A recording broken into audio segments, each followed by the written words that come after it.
Hi guys, I'm Becca Otis from Five Lines Pottery, and I'm located in Van. And I'm Ryan Durbin from RD Ceramics, located in Highland Heights, Kentucky. And welcome to Wheel Talk.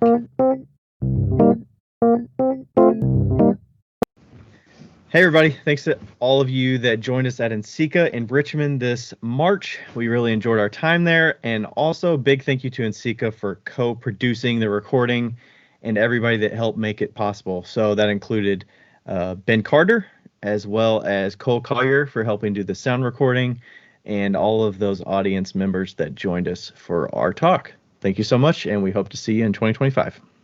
Yeah, and just so you know, next year, NCECA is accepting submissions for the podcast room. If you would like to submit a proposal for the podcast room, you need to do so by Thursday, May 2nd. All the podcasts are recorded live for a 60-minute engaging and thought-provoking conversation between 2 or 3 podcast panelists and 1 moderator. Podcast presentations focus on thematic discussions that encourage audience feedback and participation. So, if you wanted to apply for that proposal, you're more than welcome to do it on NCECA's website by Thursday, May 2nd, 2024. Can you turn me up a little bit? Welcome to the NCECA podcast room. How many of you went to earlier recordings? Okay, great. So you're back. Thanks for coming back. This is an initiative that we started last year in Cincinnati, and we hope to continue for years going forward. So if you like having live tapings of podcasts, please tell a board member or an NCECA staff member that you really enjoy this process. Because this is a live recording, we want you to try to be as quiet as possible out in the audience so we can hear Becca and Ryan talk about... Don't heckle us, please. I mean, maybe. I don't know. Yeah. But we're going to get to the heckling in the second part of the show. And if you want to heckle, I'll run around and hand you a mic to heckle them. Heckle and answer. Yeah, exactly. But in all seriousness, there's going to be Q&A. So if you raise your hand, I will run you the mic. We do want your voice, though, on the recording, so don't just yell out a question. We want to have all of this be recorded for posterity. I also wanted to thank y'all for being a part of this, because you're one of our two-timers. Thank you, Ben. This was awesome. We love it. We're so grateful. Yeah, we are. Well, we love the free ticket. Seriously, I mean, you manage all of the behind-the-scenes stuff with NCECA, and then they send us an email, and we're like, okay, here's your topic. All right, we can roll with that. We got it. We can go. Yeah. Well, what you can tell is that they're game for anything, and that's what we want.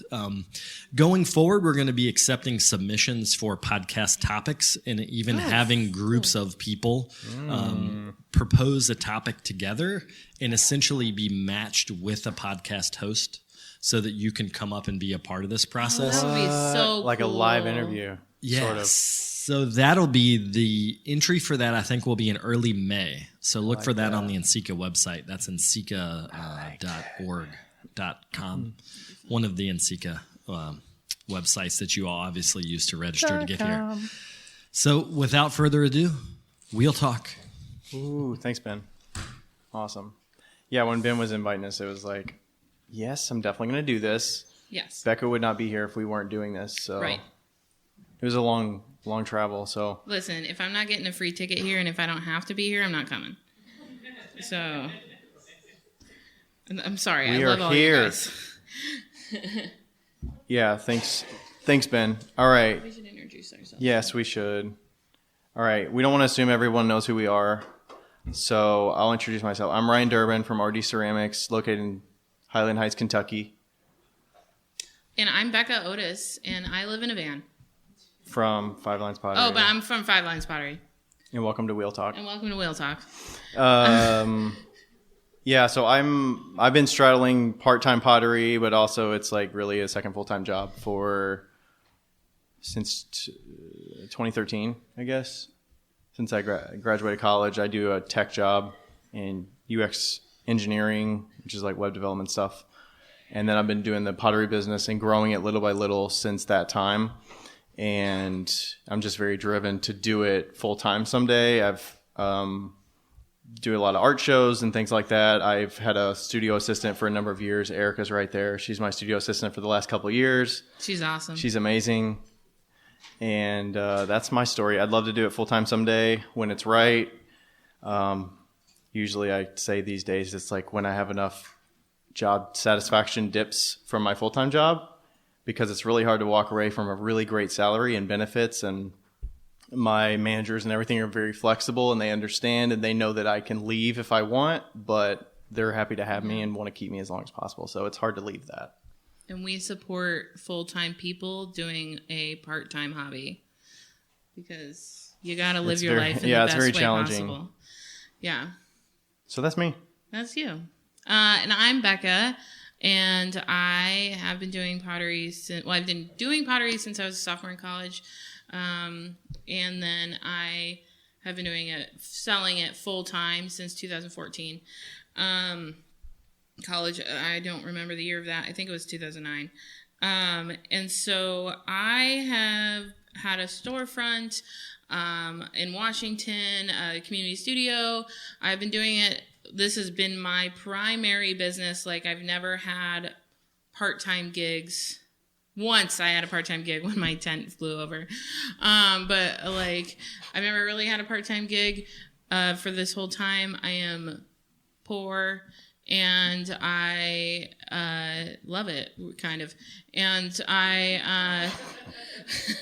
but now I live in a van, and I actually travel and do my stuff at different studios out of that van. I have a wheel, a kiln, and a slab roller in the van, so I can do everything that I need to. I've started making more jewelry going forward just because I like it more. And as we discussed beforehand, I've been kind of like delving into board games, so doing that. And you're very go with the flow, and just like, she can have an idea that she's like, I'm done with this forever, and then like it resurrects itself 9 months later. Like, you never know with Becca. I like fail a lot.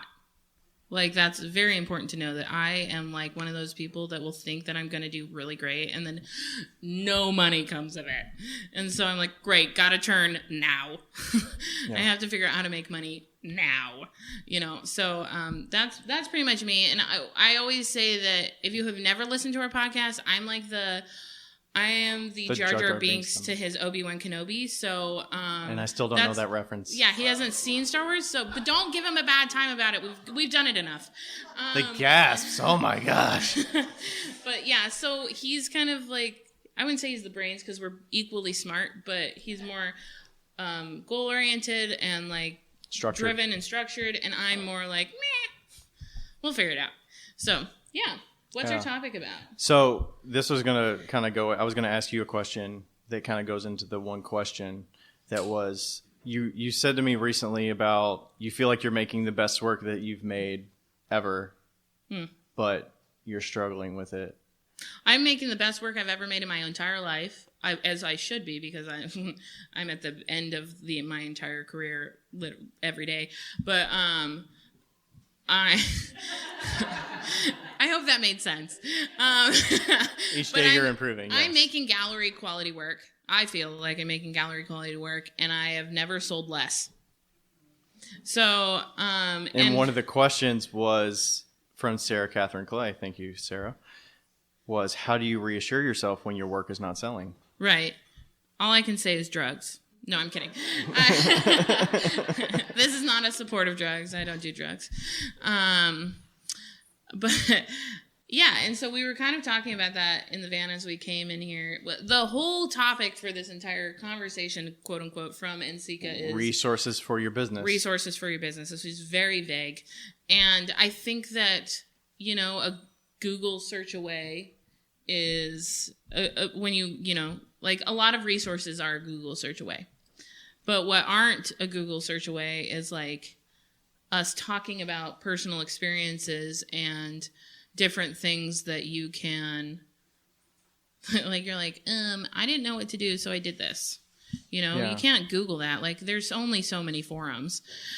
And everybody's like, I think a lot of what we were kind of going through in doing the podcast, we talked to a lot of different individuals that we interview, and you kind of listen all these different stories of how they found success with wholesale, or, they really got into a path and they didn't like it, so they changed and they pivoted and did something different.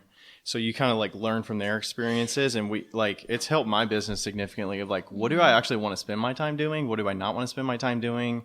What's worth the time and investment, and like, what do I think is marketable? Because I think very business minded as well with like, you know, is it going to be sellable? If I make a bunch of stuff and I keep taking it to and from art shows and it's not selling, I'm like, I lose the enjoyment of making that item as well. So, but like, are you losing the enjoyment of that? I'm more of a double down type of person. So if somebody doesn't like my piece, I'm like, why? Like, you should be liking this. Yeah.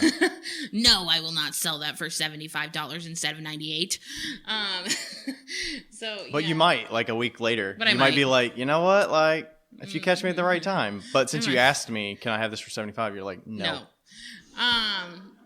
But yeah, so yeah, and I think that as I'm sure a lot of people can relate to, I am surrounded by people that are successful in my life. I have so many friends that are in the business realm that are successful. Like my bestest friend is 7 years younger than I am, and he makes $100,000 a year selling cards. Greeting cards. And so like every time I go to his house, I'm like, God, what am I doing wrong? Like, what am I doing wrong? And I think that, and him and Ryan have been very helpful in quite literally resources for business, telling me like at some points when I'm just struggling, I can't do anything. Like, Andrew has done my entire Etsy page for me once, just because I was like, I don't know what to do. I can't do this. How often, I feel like, do you ask me for direct advice very often, though? Sometimes I don't. I feel like it's probably subtle. You're probably teasing, because if you ask me directly, I'm gonna like ask you a million fucking questions. That's and true. You're gonna get frustrated. Yeah, that's very true. I think that well, and I go to different friends for different advice too, and I think it's just. Like, I'm trying to like tie this back to resources for business. We should just talk. But what's fun about the selling part, like reassuring yourself and getting like people around you that can bring you up when you need that. When you need it, and also give you honest opinions. So like Ryan is my honest opinion guy. So if I say I'm not doing this well, and he's like, well, what are you doing? Why are you doing this? Why are you doing this? And then I have another friend who's like, okay, well, how can we fix it? And then I have another friend who's like that friend that you go to when you just want to complain to somebody for a minute. And then I have another friend that lies to me. You know? Like, says, no, your shit is great. I love it. You're doing everything right. I have no idea why you're struggling. Yeah. And I think those are all great resources for business. You're just going to keep tagging the title in here? Yeah. And that's why you need resources for your business. No, yeah. I mean, like, I talk to Ryan when I think when I have the mental energy to like really talk a subject out like at detail and at length, and like having the podcast has been really great for us, and having a podcast is a really great resource for a business, but you wouldn't be here if you didn't listen to the podcast. So like, we don't have to say that one, but having friends, I think actually is the biggest thing. Yeah. People that you're probably sitting next to, or you've met here, or that you've done a pot swap with, or just something that there's like a thread between you that you can get something from, and you can build it from there. And it's not it's a give and take. You always want to give more than you take, I think. Yeah. Otherwise it's very draining on the people that you're asking. Yeah. And I know people, Rebecca Graves Prowse, who was my old boss and a very good friend. She had what did she call it? It was a bunch of women, and it was like a power group. it was I don't know, some like fancy dancy group, but they just found each other somehow, and they've all decided to make a group that helps each other in different areas because they're all in different business styles. Yeah, you don't have to be other potters necessarily. Yeah, they're all in different styles, and they go together. They come together. They meet like once a year together, but they also have like a ongoing chat, an ongoing Facebook group. And I think that, you know, we have always had this community, but not a lot of people do. You know, not a lot of people have a community. They're like, I wanted to do pottery, but I live in a town of 200 people, and that does exist, by the way. And there's nobody else. Nobody else here, and I'm just sitting here. And I think like Sephora from Seaport Ceramics. Seaport Ceramics is doing a really good job like cultivating this community that you can even feel like you're part of it, like having workshops that are online that are accessible, that you can, if you take a class with that person, you can go back and say, hey, I took a class with you. Can I ask you another question?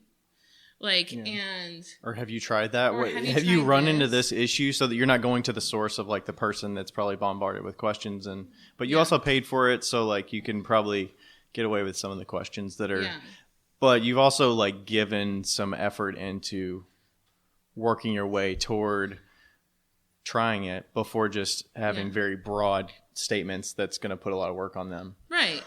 But you can also, go with the person that you took the class with and be like, hey, I started trying this out on slabs and this is what I've been doing. Like, are you experiencing this or have you tried it? Or and and you can intentionally make a group of your own friends or of people that don't even know each other and be like, hey, I'd like to do this. Like people do with book clubs all the time. Why can't we have clay clubs? Right? We do it all the time. And it's just, I don't think that's what we were doing with Instagram Live when we were, that's before the podcast that's how existed. we met, you know? That's how we met. Like, I would do Instagram Lives, he would come on, and we just, like, chat about different ideas. Mm-hmm. And that's how the podcast started, because we wanted to chat about more things. And the more you talk to other people, the more you learn. Mm-hmm. The more you fail, the more you learn. So how do you know who to ask for help? Because if you're a hobbyist and just getting going, or you're still like a baby potter, quote unquote. Yeah. How do you know who to go to, or, I'm going to who to go to? When do you need it? I'm going to push this back on you because I think that I always do this to you. No, I'm doing it to you because Ryan is probably the best community builder person that I've met.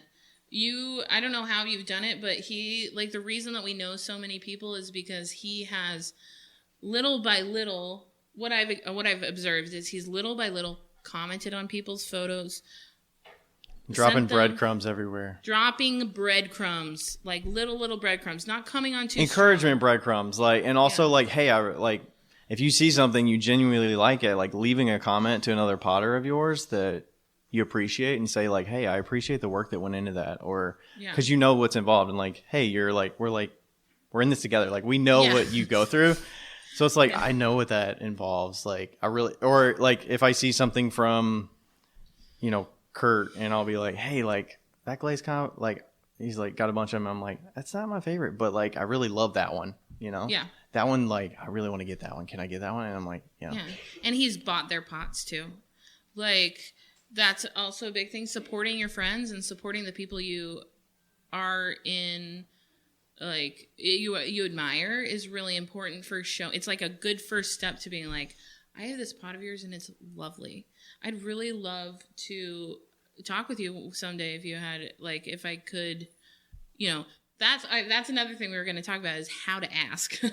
Yeah, the etiquette. The etiquette, but I'd really love to chat with you about this someday if you had the time. Mm-hmm. And they can either come back with, yeah, I'd love to, or they can come back with, yeah, I do consultations if you'd like. And that might spark into a friendship, but it's also a good way to find a resource resource for business is to pay somebody to give you a resource for your business. But, yeah, I think it's been natural, little by little. I don't think you, I feel like I'm riding on a rainbow track and I'm like, how do I stay on the track? You just have to be in it for the request has to be genuine. You have to put your work in so that you're actually like showing interest in what they're doing, as well as just open to understanding that they might not have the time or effort that you would like back in return for what you're asking. Yeah. But I think the words of encouragement on people's, peers' posts, and I feel like a lot of the people that I like got going with was like, I'm like naturally staying around and like seeing how they're progressing as well. And we're kind of like growing together year by year. Yeah.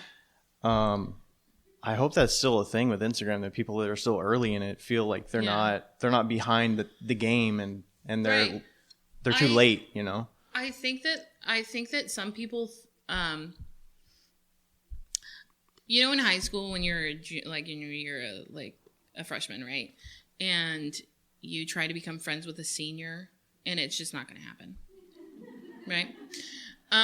But if you become friends with another freshman, then when you're a senior, people are trying to ask you to be their friend. And I think that that's the same thing in pottery. I love that. I do too. I just came up with it. And so we'll use Kurt as an example.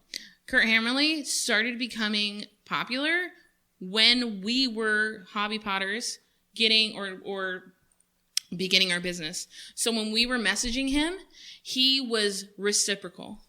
He was, and I'm not saying he's not reciprocal, but like when we were messaging him, he was messaging us back and saying, "Oh yeah, I found out this too, and I did this too." But if I was a hobby potter right now and I messaged Kurt, I think that I would feel like this guy's big.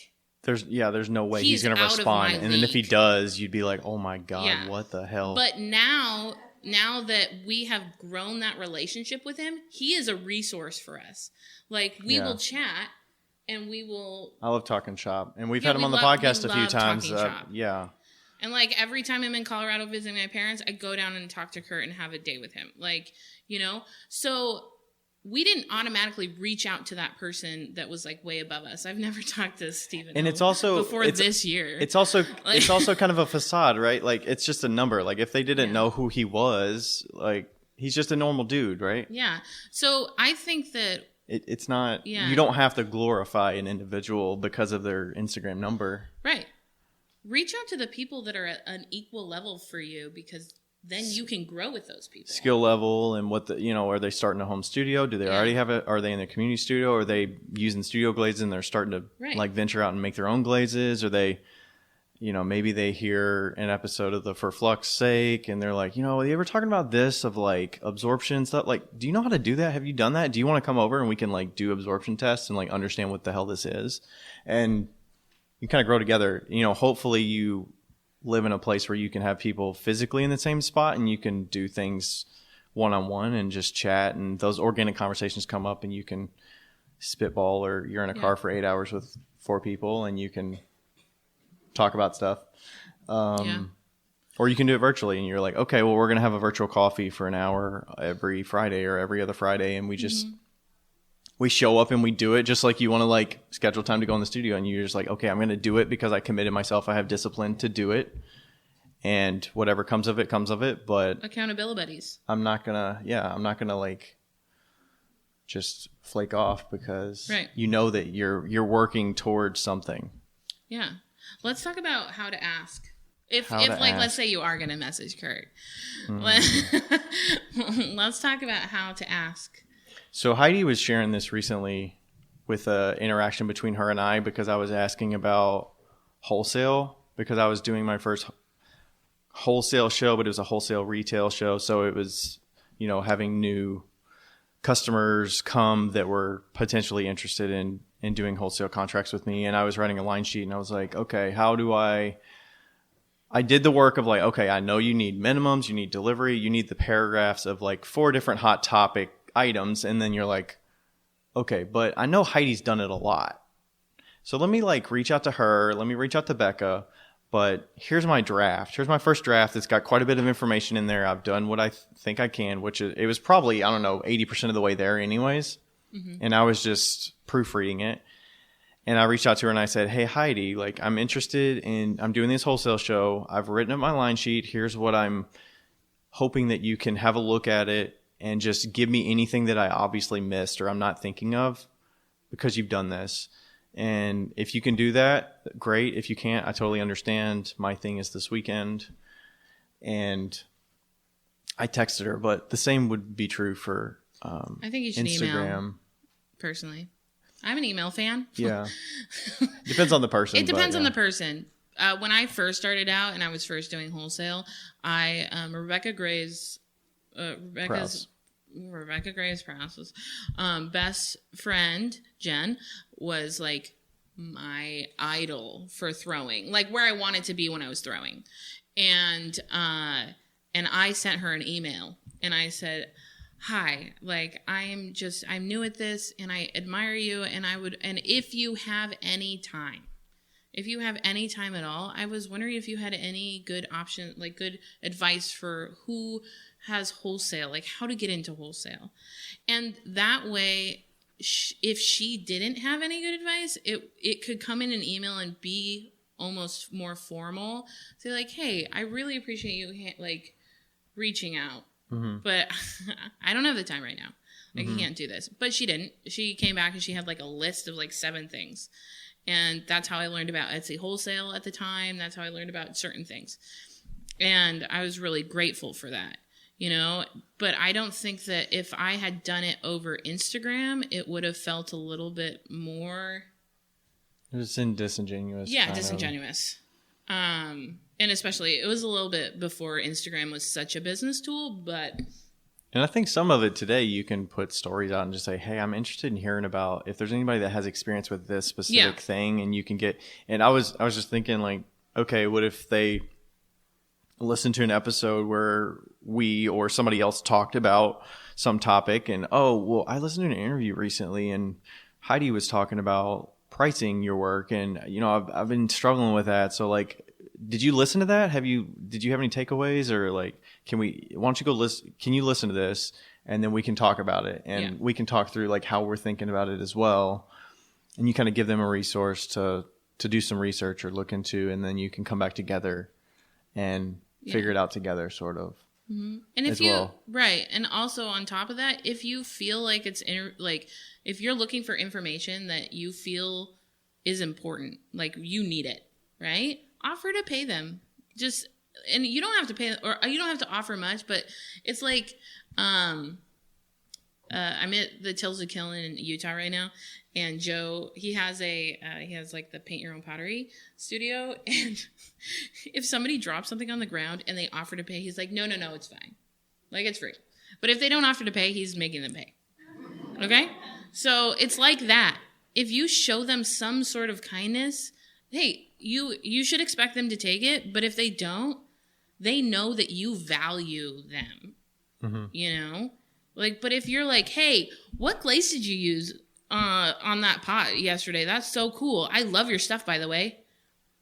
F you. Yeah, that's a... Like, not really, but like, I don't want to tell you now. You know? Yeah.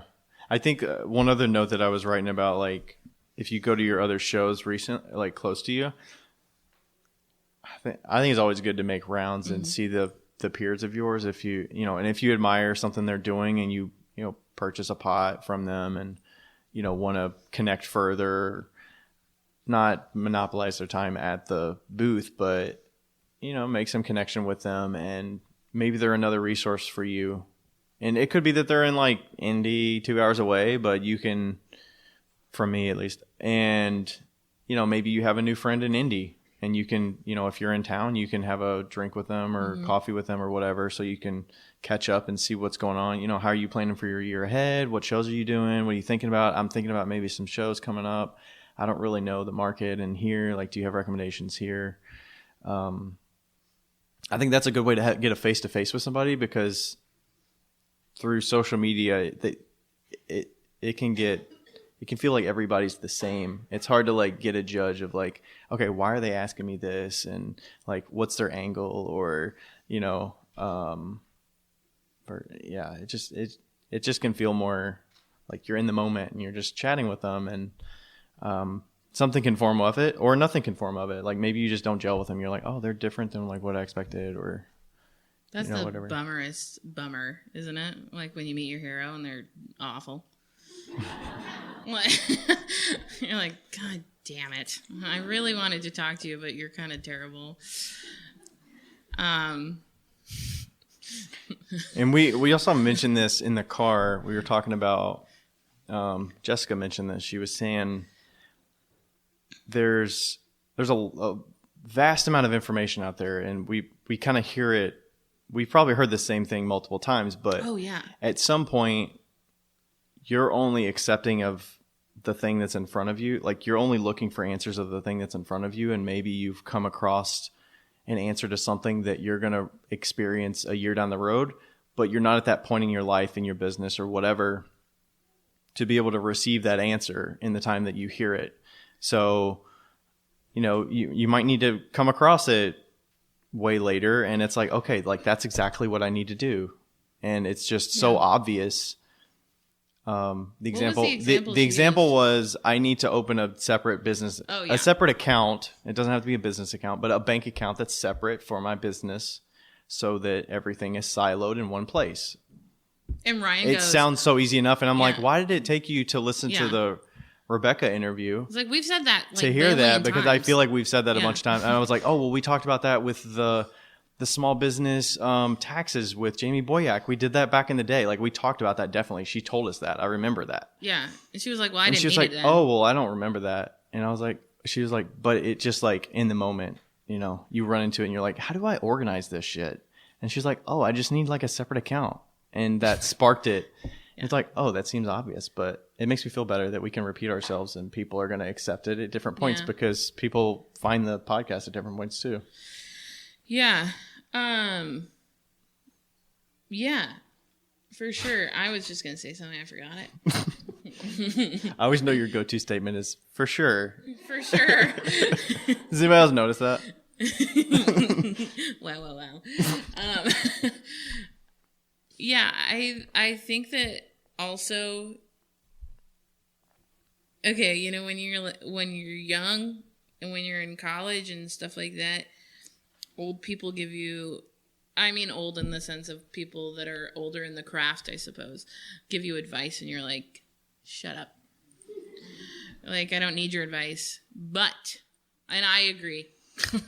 I agree, you should have your own voice. But I think it's good to file those things away. You don't have to be like, oh, wow, thank you for your advice. I love that so much. You can be like, okay, thanks. And then, but someday that is going to come back to you and you're going to be like, oh. I've had that. I can share that. The Tim C interview, we were talking with him about small things, and we were talking about what comes of shot glasses or spoon rests. What is the benefit of having those items in your shows or whatever? So it's kind of like, at what point are you, it's a little bit like, fuck you. Like, I can make a bunch and I can make them efficiently and I can sell a bunch. Like, and what's wrong with that? Sell them for cheap. Yeah. Yeah. But it's like, okay, like, yeah, I'll take it. And then you kind of store it. And then at some point what did he tell you? What was the advice he gave you? Well, he was kind of like, where does that go? Where's the value of that? Where's the value of that? You're just kind of like a machine at that point. You're just doing the thing to do the thing because it can sell. And like, what's the next step after the spoon rest? Like, is that going anywhere? Or can you evolve from that? And I kind of use it as, okay, this is, it's a bread and butter item. I think this shot glass was more what I took away from it was that, okay, I'm not going to take those to and from shows because my reasoning was people clog up the booth to buy a $10 shot glass. And they're blocking potential opportunities for other people to buy. And some people are so indecisive. And I've got 50 shot glasses out there. Everyone's a little different. They're different colors. And they're like, okay, I don't know which one I want. And they end up getting one or three or whatever. And they spend $30. And,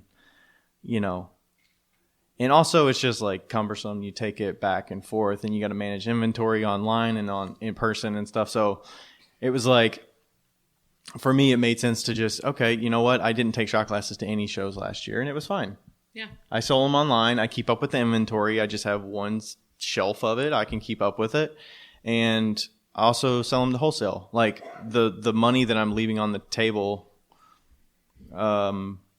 is worth it for me because I get to make other things and I don't have to, it's not even in my mind to think about managing stock and taking stuff to and from the shows for the shot glasses. And they're also low price items. Like if I can get people to appreciate, and now the base price item would be a spoon rest for me, and that's like $20. And I still think that's very doable for a lot of customers. And that's like a good entry point for people. Like everybody can find a use for that.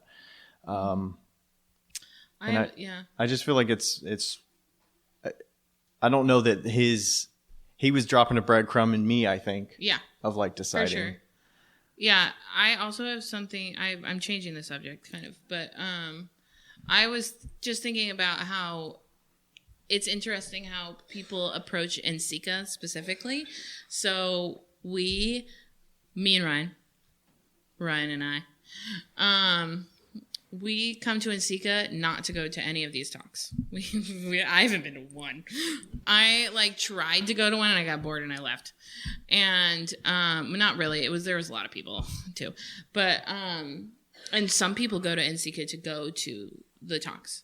There's two very separate people, and I think that you really need to think about what you're coming to a space like this for. For instance, before this talk, the reason why we only had 15 minutes of being here beforehand was because we went to every single person that we were like, hey, maybe we want to do a sponsorship with these people. We networked all the way around the floor to this morning, and it didn't even hit the people that we all of them. And that is really important for us. Okay. So you need to find what's really important for you in this space. So if you're trying to grow your business, if you're trying to grow you're trying to find a new technique that you're like, I feel stuck. I don't know what I want to do. Right. Like maybe watching somebody do their technique and seeing the decision making they're doing along the way is going to spark some little nugget in you to be like, I want to try that. So if you're a hobby potter and you're like, I don't really need to sell my stuff, but I really want to see how this person does handles, how this person approaches this. Go to the talks. If you're a business person that's looking to increase, you're looking to talk to people, maybe you want to see if Mud Tools want to work with you, or maybe you want to connect. This is the perfect opportunity for you to talk to people at Brent, at Speedball, at Mud Tools, at all of these places, because they are so personable and they're so in their element right now. And that NCECA is a huge tool for you to use as a business. It's a resource. Mm-hmm. Just tying it back. But this is a huge, huge thing. We grow every single year we come here because of this conference. And if we don't come here, we don't grow in certain ways. Yeah. And I think it's more personal to the person. It is more personal. The people to people interaction. Yeah. People we see, you, so, people I talk to every day on the internet, essentially, and have grown accustomed to seeing in my DMs. I get to see them. I get to talk to them. And that means that now that we've made this connection, it is without a doubt, if they come to me and say, hey, I got this question. No problem. Let's talk it out. Let's have a call. Let's do a video chat. You got that rapport started already. Yeah. And so I think even so really decide. And I mean, most of you are here probably because of the name. I don't know, because of the topic. So I would assume that most of you are here for business or do a business. So I am so freaking excited to tell you guys that while we were at NCECA, we were talking to the L&L peeps, Dimitri, and they told us that a brand new tiny kiln is coming onto the market, and I can't really describe to you how excited I am about this. I'm so excited. It's going to be 8 inches by 8 inches on the inside, 9 inches tall, which the current one that I have that is not made by L&L, which I wish it was because I wish I had an L&L kiln, which I will because I'm going to have this kiln anyway, so mine right now is 4.5 inches tall. This one's going to be 9 inches tall, though, so that gives you twice the amount of space, which is so exciting. It's 12.5 amps, which means that, or volts, which means that it's like typically you have a 15 amp plug and this one's 12.5, so it will never like trip a breaker, which mine has when it's like not plugged into the right, plug or something like that. So that means you can plug it into literally any plug in your house, apartment, house, shed. Fuck. I think you could probably even plug it into a really nice power station. It pulls 1,500 watts an hour, I believe, but that doesn't mean it pulls it all at once. So anyway, more to come on how much solar you would need to run it. But it is, I think it's 15 by 15 by 18 tall. There's a separate Genesis controller, so it's not the 3-button controller, it's an actual Genesis controller, and like just so excited about that. And everything kind of like comes apart so you can move it if you need to, but obviously a lot of people will just be putting it in their location and keeping it, but for me it's going to be really exciting. And it's going to be about $1,600. It's a little bit more. It's on their website now. If you're interested in it, look at it on the website. There's some really good specs. It's going to be such a solid kiln. If you have been like itching to get a kiln, you don't want to spend $3,000, but you could fire like 8 cups a week, or even once a day, literally, this is perfect for you. Go look at hotkilns.com for all the information, because it's going to be great. And I'm just so excited for you guys to see it. It's going to be so good. So good, guys. So freaking good. Anyway, my dreams have come true. So, yep. It's 1:37. We had one point about outsourcing, but I don't know that I want to talk about outsourcing. I don't want to talk about that. Okay. Do we want to do questions? Do we have a lot of questions? Wait, I feel like we should. Yeah. Do we have a lot of questions, or should we keep talking until the 45? She looked like she was about to raise her hand. Like, okay. Right here, front. Yeah, let's just right do in questions, and then we can go. Ooh. Hello. Hello. I'm Jenna from Level Studio Arts. My question is, so I have 2 very, very different types of work that I create, and I'm constantly like reestablishing what it's going to look like and changing it and evolving my work. So it's almost like from your statement, I have like my basic pottery that I could go to a show, they could sell out, fantastic. But if I want like my pottery that is like my art, that I have a story behind or anything like that, that ain't selling at shows. Right. So I guess my question is, should I have these 2 different setups of work? Should I combine the 2 together? Should I go gallery route? Should I have both? Like, thoughts, opinions? I have a question first before we kind of dive into it. How do you feel about each one of them? Like, is there one that you clearly like more? Is there one that you're doing because you're passionate about it? And is there one you're doing because you have to make money? Exactly that. Okay, that's the case? Yep. Okay. So long term, you would love to just sustain yourself on the art. Yes. Over the basic pots. Correct. Quote unquote. Yeah. I think that I'm going to hit this one. Go. Yeah. I mean, do you want to hit it? Go. Okay. We can both go for it. But as you said, I'm doing the exact same thing, and I have done the exact same thing, and it's hard as fuck. Yep.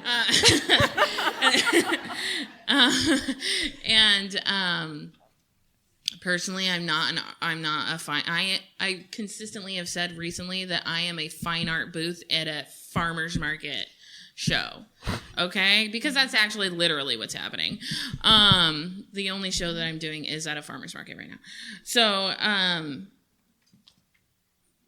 I think over the past couple of years, just from a feeling perspective, I don't have the information for you for the other stuff, but it's been extremely satisfying to do the stuff that if I put it up online and I don't sell anything, I'm not really upset about it. And like those dominoes have been really a passion project for me. And it is still, but I am still really struggling mentally. Okay. And you're making it for yourself, not for the customer, but it's also, you know that it's but it's going to take well. time. Yeah. And I think that's, if you can find something that's very basic to hold you through that time, like how I'm doing the jewelry, that's kind of just like very basic, and then doing the fancy shit, I think that's the most sustainable way personally. But kind of wean yourself off of it. But you do need friends that can be there for you, because I have been in a pretty deep state of depression through this, just because it's been really hard to have the failure, not the failure, but like the rejection almost of it. And even though I know it's worth it, it's just going to take some time. So, but I wouldn't have told you that answer 3 years ago also, just so you know. So I would have been like, just keep grinding, it's fine, you know, and like, fuck art. And like, so, but yeah, it's really hard to do that. And I have one friend that's like, hey, you need to take your stuff to the galleries up front and show them your earrings. They'll buy them on the spot. And she really tries to get me into good shows, into nice shows. And I need her in my life, because then I'll actually do it. Otherwise, I've been like not doing it. You know, Yeah. So you kind of know what needs to be done, but you don't necessarily have the drive to do the legwork to reach out to galleries and be like, hey, I've got this option. I'd love to consign, or I'd love to wholesale. Do you do that? Here's my work. Here's the reason it takes a lot of energy to do that. I think and a lot of research. This is a time also in your life that you really need to heavily rely on your friends, if that makes sense, or your support group that you have. And be upfront and honest with them and say, like, I'm going to go through this, and I have a goal. This is my goal. Yeah, I was gonna say similar, like wean off of it little by little. Like my Sgraffito work is only, like, I might post more about that because it's more interesting and passionate to me, as well as it's more eye catching. But honestly, like 75% of my business revenue is probably from the production work. It's not the Sgraffito work.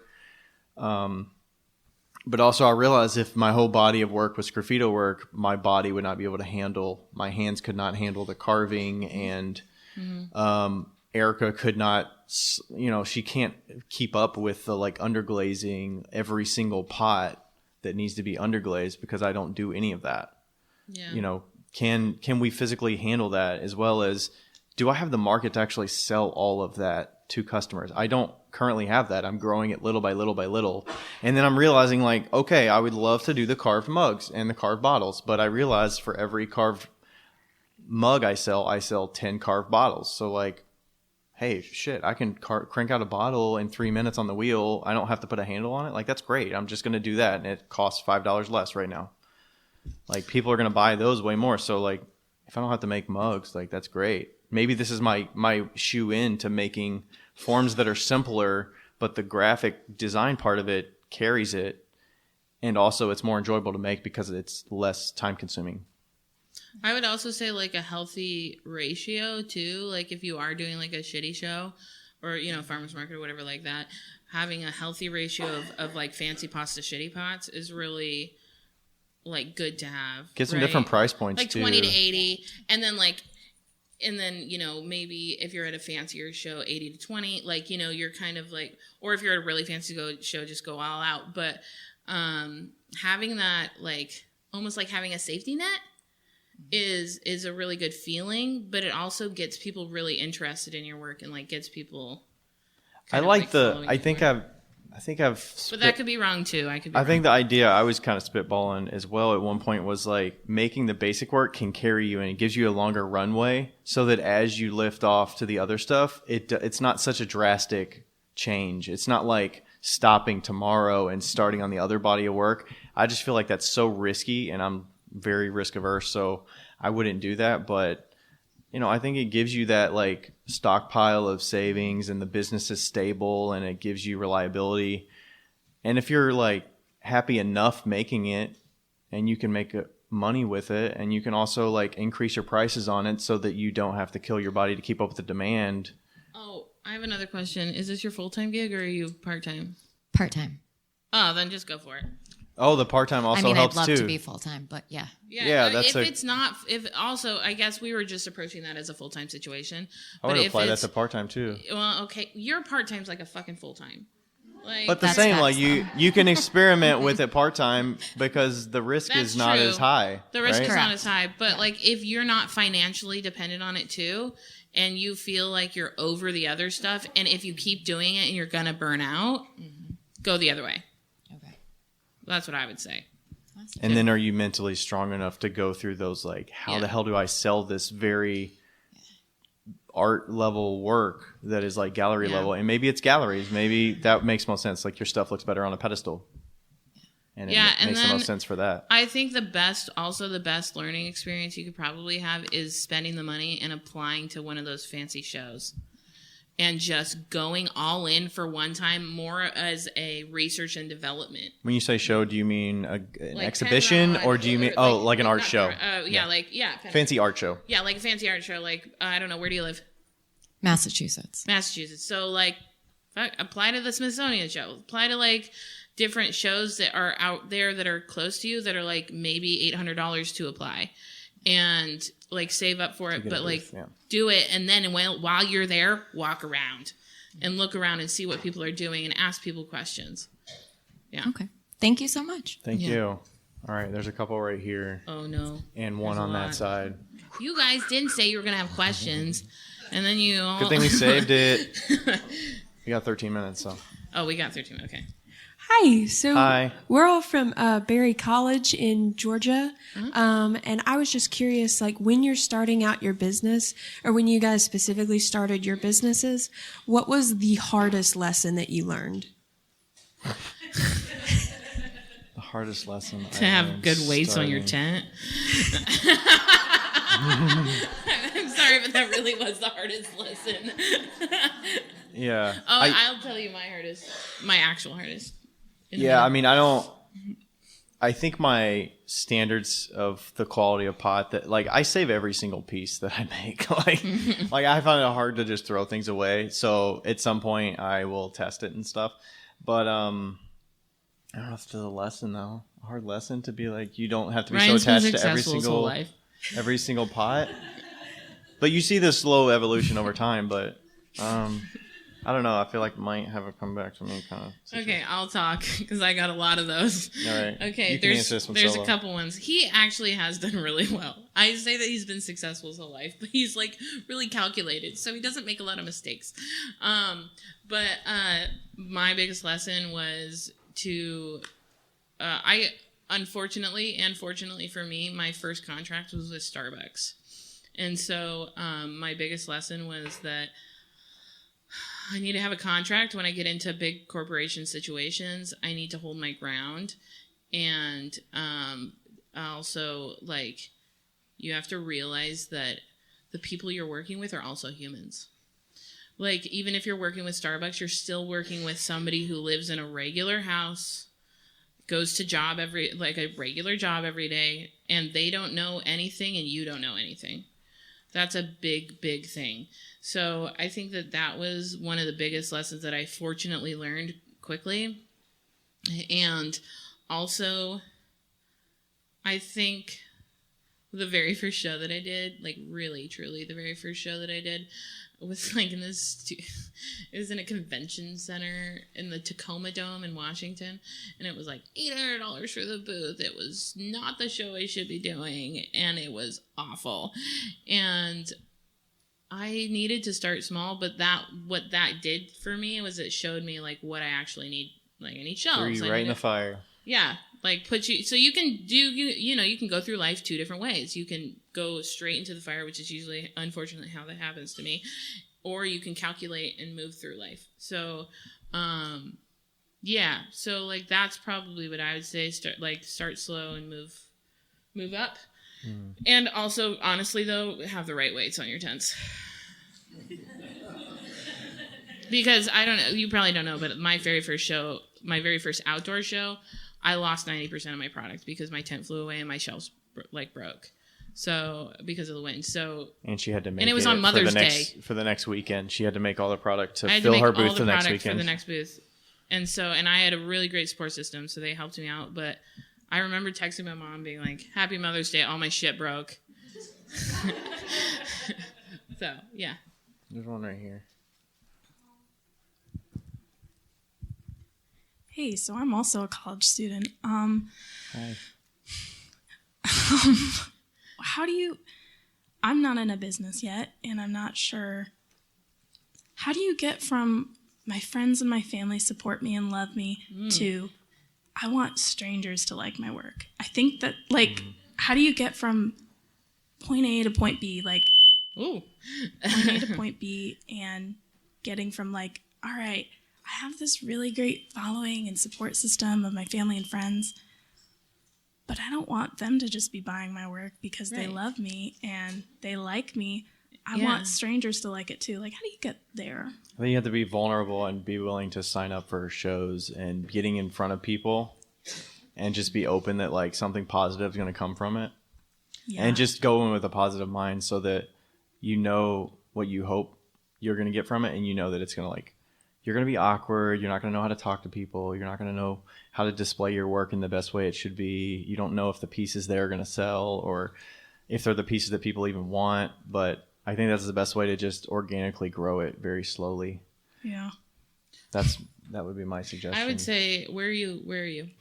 App State. What? App State. That's Sorry, in North Appalachian Carolina, State. I That's think, right? Boone, North Carolina. Oh, well, the pottery capital of the world. I would say start at a farmer's market. Okay. I know that seems really simple, but if you can find something that's $25 to set up, if you show up with a table. A lot of them are low commitment. You can contact them within a week or so. I mean, Becca's probably contacted them 2 days before. Oh, for sure. But if you show up with a table that doesn't even have a tablecloth on it, they're like, it's fine. And honestly, if it's a beautiful day, you don't even need a tent. Yeah, because that'll slowly, especially since you're still in school, that'll slowly build up your confidence into selling things, and then you can start moving towards things. I think too big, too fast. Where I've heard of my friends who sell at farmers markets almost exclusively, and they're like, well, I have insurance with these because some places require insurance for farmers markets, and some places require certain colored tents. And I was like, I don't really have money to start there. I don't know how to start in that sense. Yeah. Also, you could also borrow some of those materials from people that hopefully you made some connections of hey, my professor, do you have a white tent that I can use on Saturday for 4 hours? Yeah. And I'll bring it back on Monday. Yeah. There's places out there that you don't have to have that stuff. Okay. And if you do, you can buy a one-day insurance and see how it goes. ACT insurance is a good single-day option. ACE insurance, right? I did not know one-day insurances existed. Oh, yeah. ACT insurance is the thing, yeah. One-day insurance for shows exists, by the way. And it's cheap. But most places don't offer you that. But do buy good weights. Or don't need the tent at all if it's beautiful. Thank you. There's one on the far side over here. Oh, wait for the mic. Wait for the mic. Oh, mic. yeah. She's saying don't quit. Be persistent. Keep going. Don't get discouraged because you don't sell anything that one day. The first time you go is going to suck. But I'm sorry if I missed this. I missed the first part. But I was wondering if you had any information about the sustainability of hiring people, trying to get help in your studio to help you produce more, but at the same time, the outlay for all that. I don't know if you guys work with that at all. I've paid assistants over the years. Have you had some assistants? I mean, I've had employees. Yeah, I think the way that I approach it, I'm not having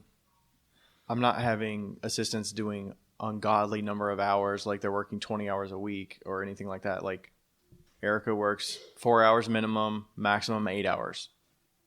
And I produce thousands of pots a year. She's right in the middle. You can talk to her. Well, yeah, we're still talking, but I just wanted to show But yeah, the way I do it is I prioritize what effort my time needs to be.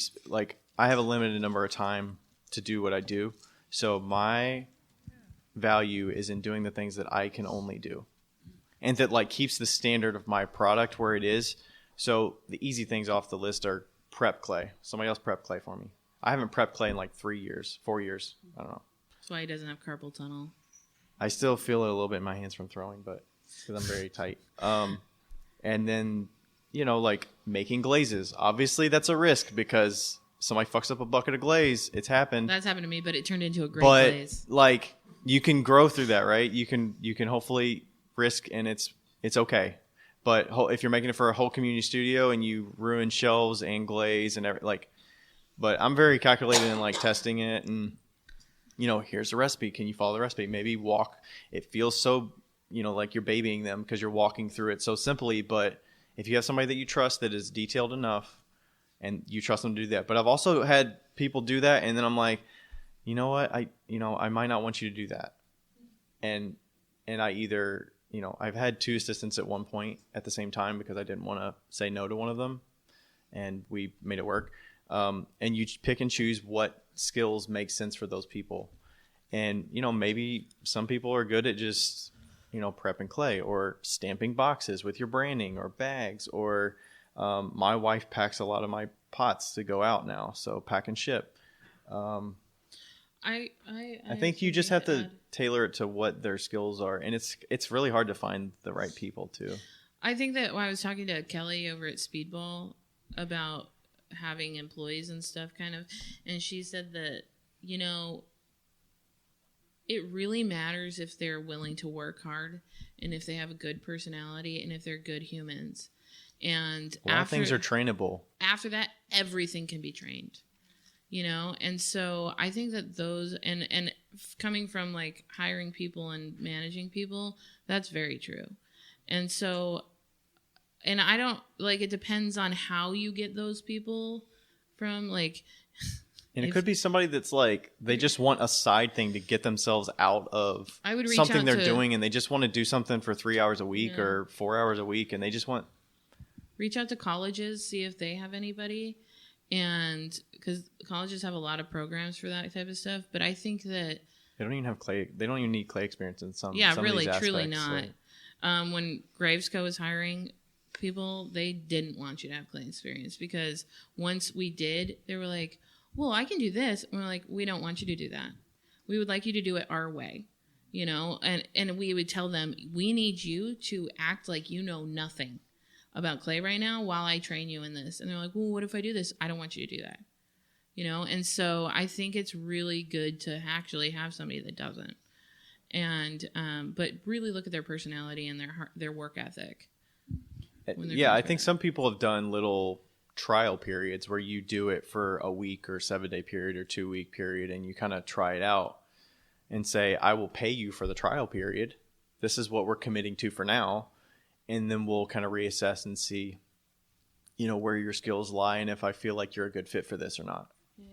Yeah. That might give you an out as well, because otherwise I hope that helped. You kind of got to fire quickly otherwise, and it's tough to fire. I mean, I've never had to do that, but yeah. Well, okay, we have 2 minutes, so we're somebody back there. Hi there.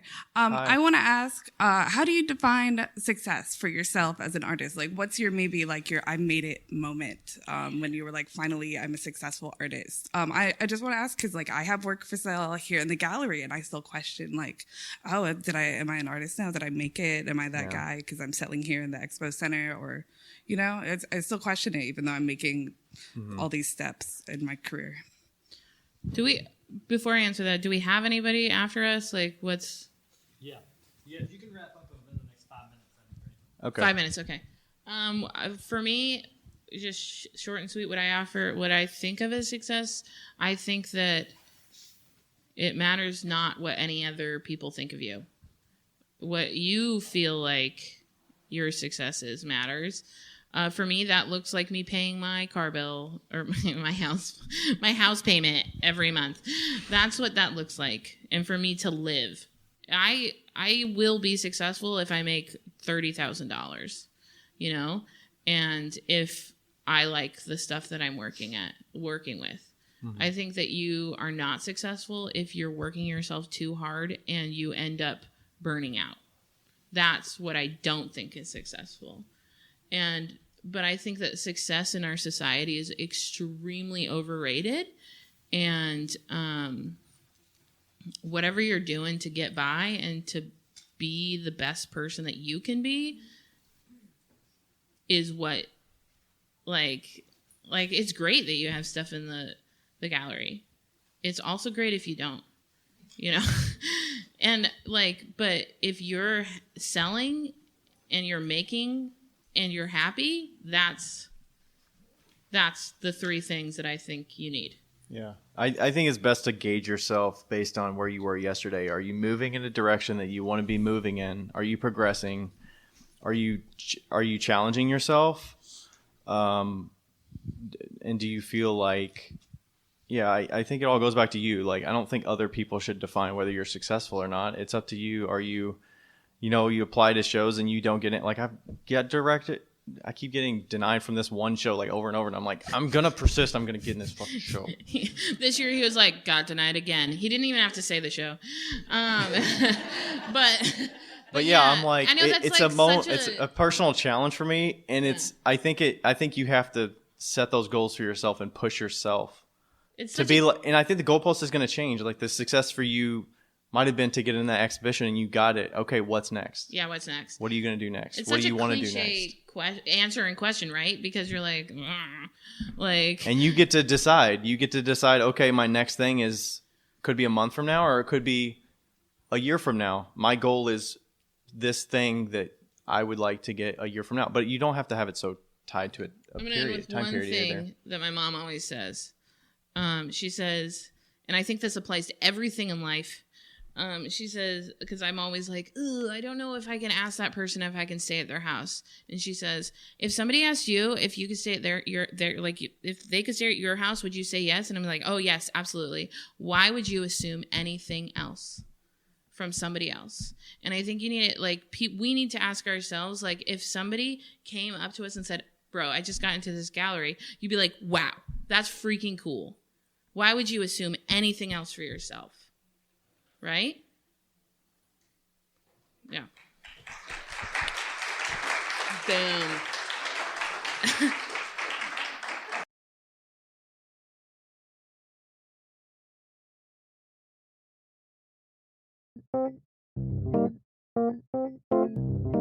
Hey everybody, thanks for listening to another episode of Wheel Talk. This podcast is made possible through the contributions of all of our listeners who always ask us great questions, leave us reviews, and contact with us through social media. Thanks to all the fellow makers as well who take time to be interviewed and share about their lives and businesses. And thank you to Ashley from Boldover Ceramics and Lindy from Lindy